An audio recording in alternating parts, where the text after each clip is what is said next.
Tonight on the Kyle Files. I'm investigating cannabis and whether it should be legalized. You may come home and have a Budweiser and chill out. This is what I do to chill out.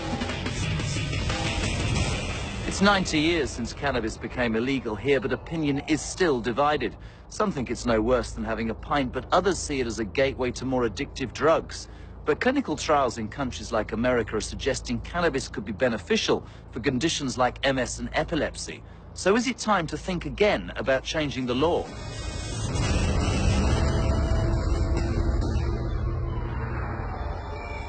Cannabis is a naturally growing plant that's been around for thousands of years. It's most commonly known today as a psychoactive drug, causing those who smoke it to get high. But if you get caught, possession carries a maximum prison sentence of 5 years, whilst dealing in the stuff could see you banged up for 14. The start of this year saw recreational cannabis use legalized in California, and if we did the same, the boost to our economy from tax and money saved on policing and prosecuting could be in the region of £1.25 billion.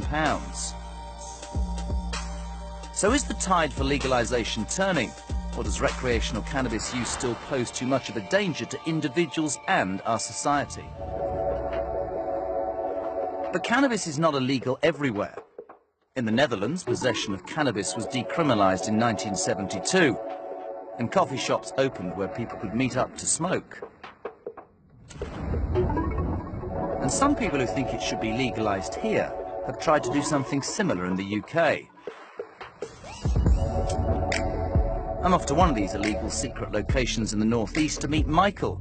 He believes the stigma attached to cannabis users is unfair. He started a members-only club where, for an annual fee, like-minded smokers can meet up. The first thing that hits me, though, is the smell.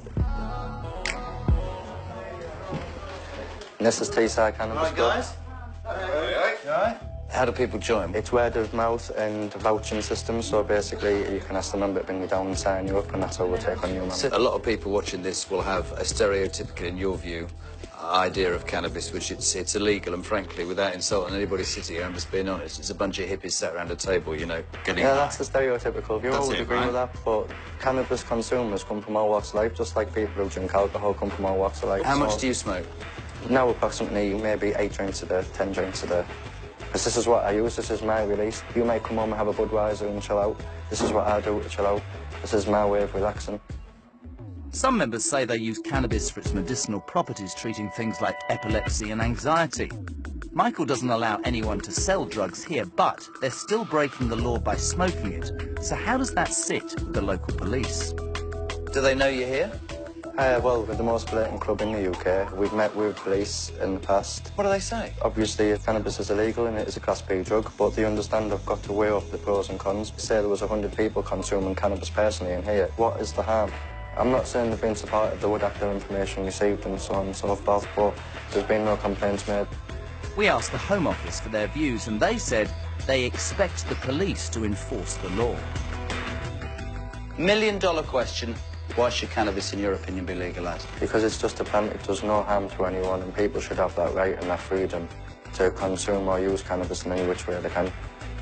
Almost 5.3 million young people aged 16 to 24 admit to using cannabis regularly.